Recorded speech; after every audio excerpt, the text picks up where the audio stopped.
welcome to Monday Night Live in Lexington, you guys. My name is Kathryn Kauffman, and I'm a psychic medium here in Lexington, Kentucky. Welcome to my every Monday night show. This is where we discuss what and who we are in this journey called life. Hey to all you guys over here on Instagram that are jumping on. Good to see you guys tonight. We take a look at my Facebook page and see if we're got anybody signed on yet. Not yet, but it is Monday. I will give them time. It is Monday. Get your coffee or your drinks. Now, just to let you know, this is an adult show, so drinks are allowed. No kids, please. We don't want to set any bad examples. So, a couple of announcements for tonight. Let me just refresh the page and make sure we're doing what we're supposed to. And let me change something really quick. For some reason, Facebook doesn't want to share the stream like it's supposed to. So we'll just change that and see if that helps any. Doing a few waves here. Maybe people will be hopping on now. Hi to Janice from Bowling Green. Good to see you tonight. Glad you're here. Housekeeping stuff. So, as everybody saw last few days, I posted my announcement that I am officially retired. So, what does that mean for all the people that follow me and come to see me? Well, I won't be here's what's changed. Here's what I won't be doing anymore. I won't be doing any more mediumships. They are just too taxing on my health. And so I'm going to put those aside.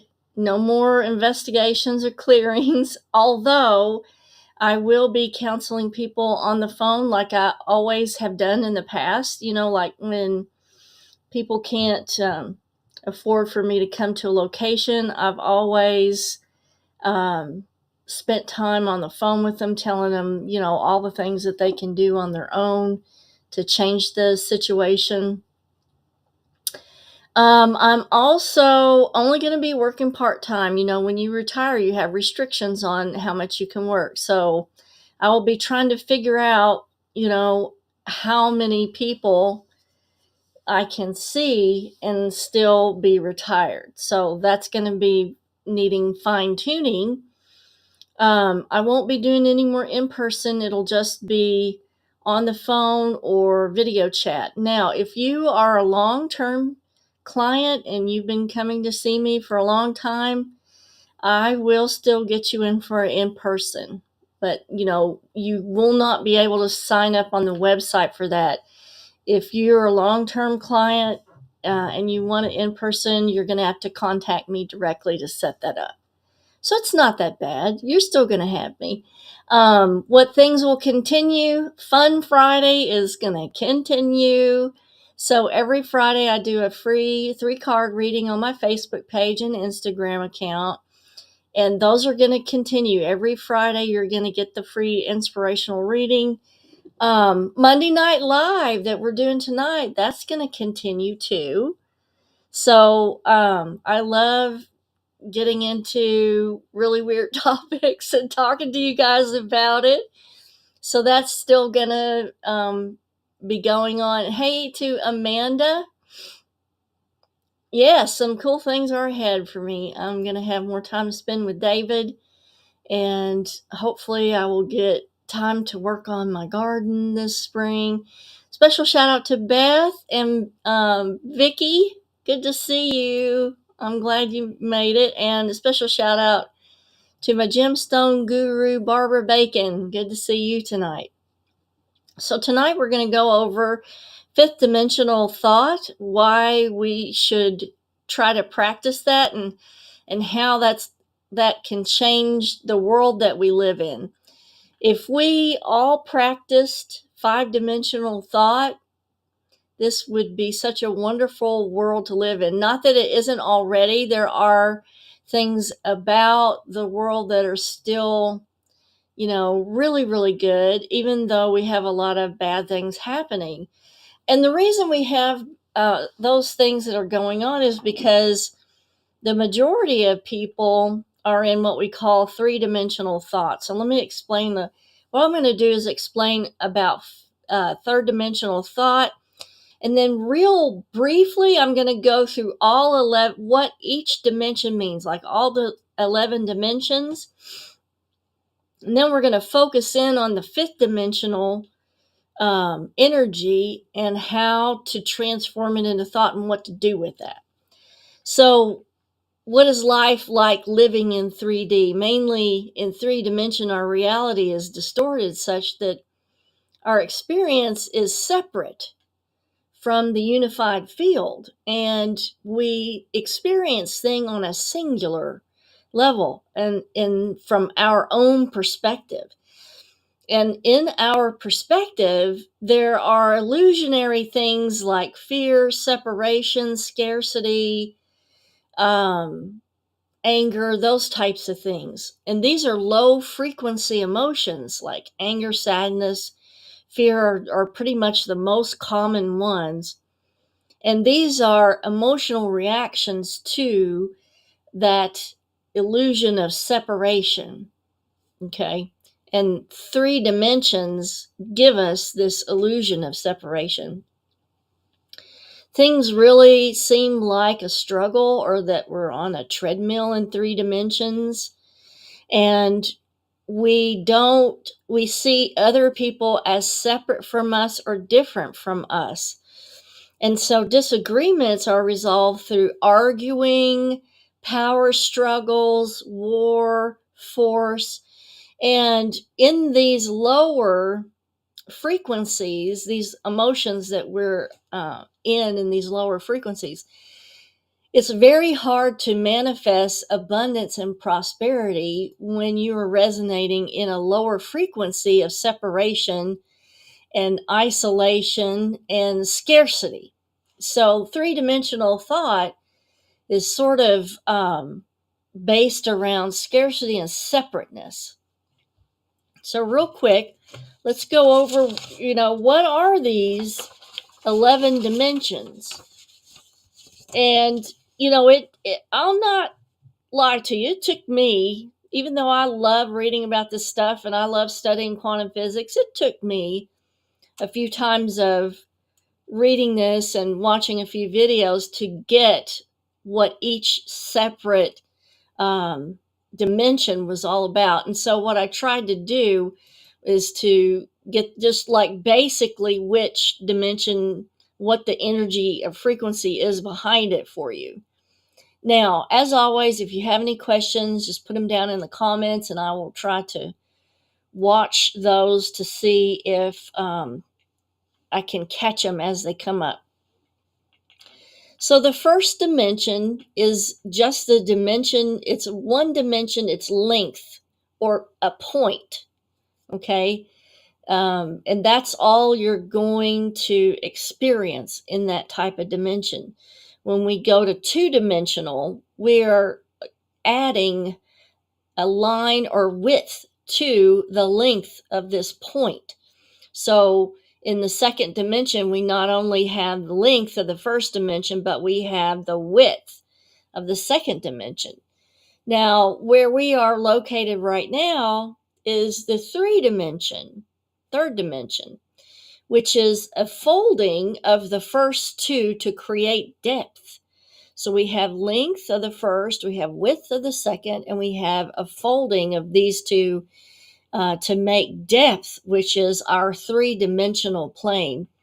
But still in this plane, we are separate from the higher dimensions. Now, here's the thing about the dimensions is that each one is connected to and folded into the one previous.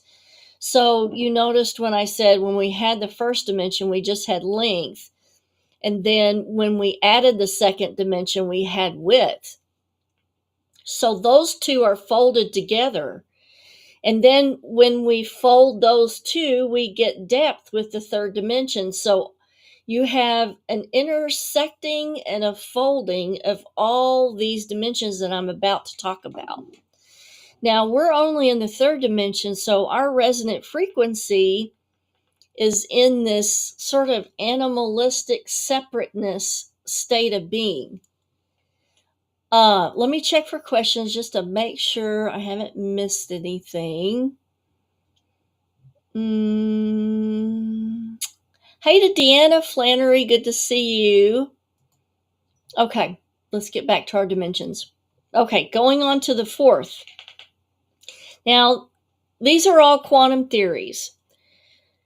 We know that there are 3 dimensions, and that's pretty well been proven because that's what we exist in, but the rest of them are strictly quantum theories. We don't have any specific proof behind them, although we do have some things that we've been working with in the 8th dimension that we do have proof of, so I'm pretty confident in these theories. The 4th dimension is duration, which is time. But the difference about how we experience time and how the 4th dimension's time unfolds is our time that we experience in the 3rd dimension is one direction. In the 4th dimension of duration, time is a multi-directional force. So backwards, forwards, right now. So time is the same no matter where you're going or what you're doing. Like the present, the future, and the past all exist simultaneously. Now, I do know just from the work that I do in medium work that this is pretty much where spirits exist, because they've communicated to me that they can sense, all of the changes in our lives simultaneously. They're like looking at it. So they pretty much know where our future is going and what our past has been. And they're pretty much the only spiritual beings that can sense that and let us know about it in our linear way ahead of time, if that makes any sense. Let me do some quick waves here on Instagram. Now, the 5th dimension, which is where we want our thoughts to project, and I'll come back to this because I want to skip through all 11 dimensions really quick. 5th dimension is probability, okay? And we're going to come back to that. The 6th dimension moves within all possibilities and forms. So in the 6th dimension, you see the advent of parallel universes that all have the same beginning. The 7th dimension, infinity, and all possible outcomes are seen simultaneously. Infinite universes, but these universes have different beginnings. So that's the difference between the 7th and the 6th dimension. Now, the 8th dimension is where we see a little bit of some of the proof of these theories. 8th dimension is no physical form, and all possibilities are fractal holography. So how do we have experience with that? Well, what we have created within this are dimensional quasi-crystals, and these cast shadows down to the 4th and the 3rd dimension. And so we can sense, and we know that these dimensional quasi-crystals are being created from some of the matter that we manipulate. And so in physics, the 8th dimension contains all other dimensions, therefore including everything, all outcomes simultaneously. The 9th dimension, life forms existing within our space-time without perception. No physical form can move within all possibilities through infinity. So the 9th dimension is really the beginning of infinity. The 10th dimension, all possibilities are simultaneous, and the 10th dimension controls space-time. The last dimension that we want to talk about is the 11th dimension, where everything is imaginable or unimaginable. Everything, all possibilities exist. So let me make sure there's no questions before we keep going. Hey to Susan, good to see you tonight. Let me refresh just to make sure I haven't missed anyone. That's good. Okay, let's get back to, now that we've had a brief look at what all 11 dimensions are, let's go back to the fifth dimension and why our thinking needs to be in the fifth dimension. So that was the dimension of probability. So our branches of thought and options are open to probabilities, and it's curved in on itself, and that's known as compactification. And in the fifth dimension, we kind of exist in a holographic type of light existence where we are a fractal of the whole. Okay, why is that important? Once that you realize that you are a fractal of a whole, which is a creator, okay, it's sort of the realization that since you're a fractal of the whole, you are a part of the creator that created you and everything else. Okay, so the whole thing is a result of frequencies coming from the one source. Now, why is this important? Okay, the world today wants to divide us. They want to separate us. They want us to function off of that 3D thought of scarcity and separation. And through elicitation of fear and anger, they are achieving this. Okay, but if you want to create positivity and you want to be able to manifest, you have to bring your resonant frequency up to one of these higher dimensions of thought so that your life can change. And when you affect change in the environment changes. So the more people that participate in fifth dimensional thought, the better the world can be and be in this existence, and the happier that it can be. It's not going to be such a struggle. Okay. Fifth dimensional thought helps you realize that you're a simple fractal of this whole, and we're all the same. And so when you do wrong to someone else, you're doing wrong to a fractal of the same whole. So you're basically, in effect, doing it to yourself. When you do harm or you do wrong to someone else, it's reflecting on yourself because you're part of this holographic whole.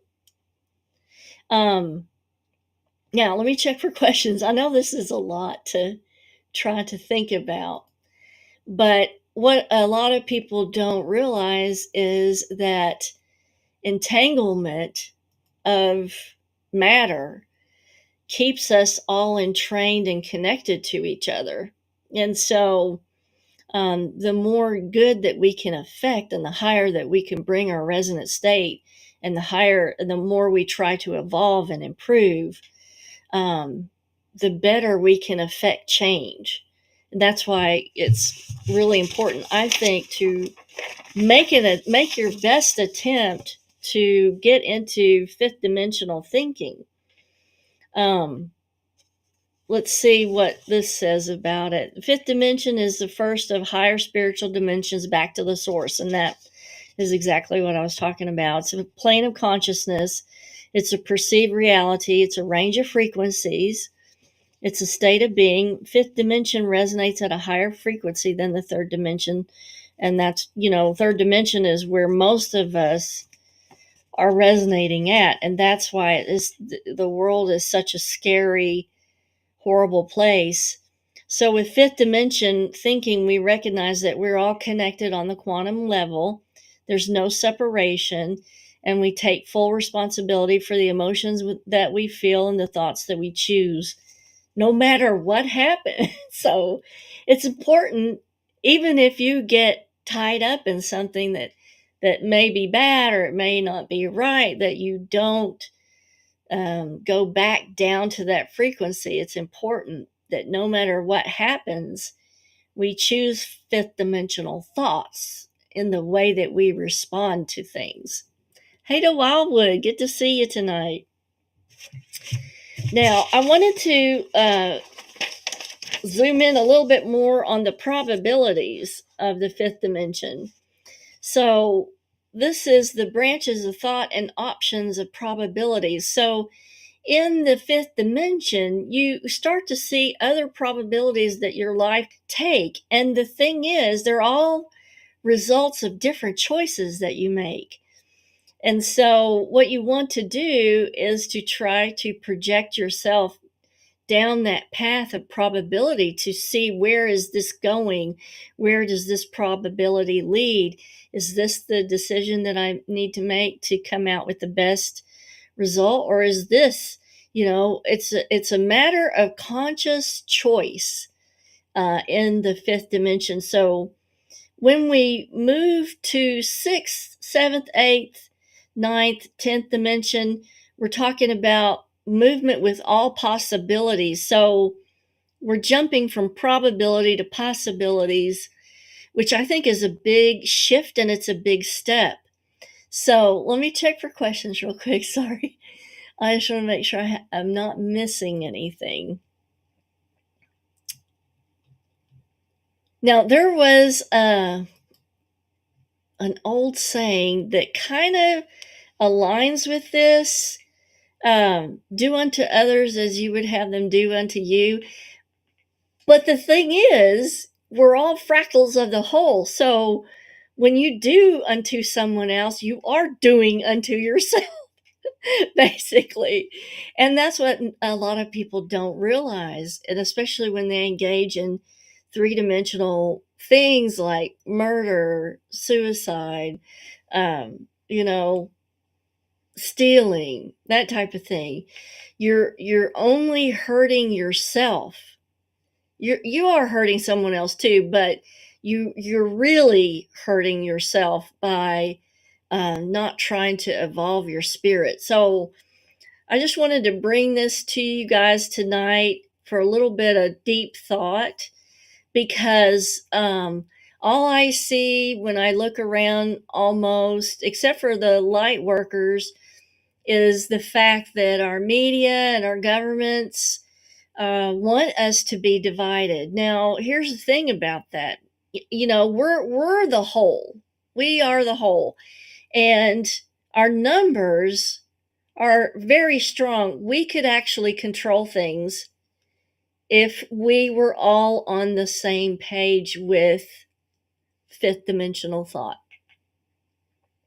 So some of the things that you see that are going on would not go on if more people practiced fifth dimensional thought. So I just want to leave you with that. Anyway, if anybody has any questions, feel free to message me. Let me check and make sure. Hey to Melissa, good to see you. So Susan wants to know, are certain people only allowed to be in a certain dimension? They can or can't expand from where they're at. If I understand you correctly, let's say that you're a person of third dimensional thought, and that's all you think about is money, sex, and fear, loss of control. Your resonant frequency matches you to that dimension. And so the other dimensions that are higher than the third dimension are not accessible to you. You can only access higher dimensions by raising your frequency to the level of those dimensions. And that's why it's recommended that you do a lot of spiritual work on the way that you think, the way that you react, the way that you make your decisions.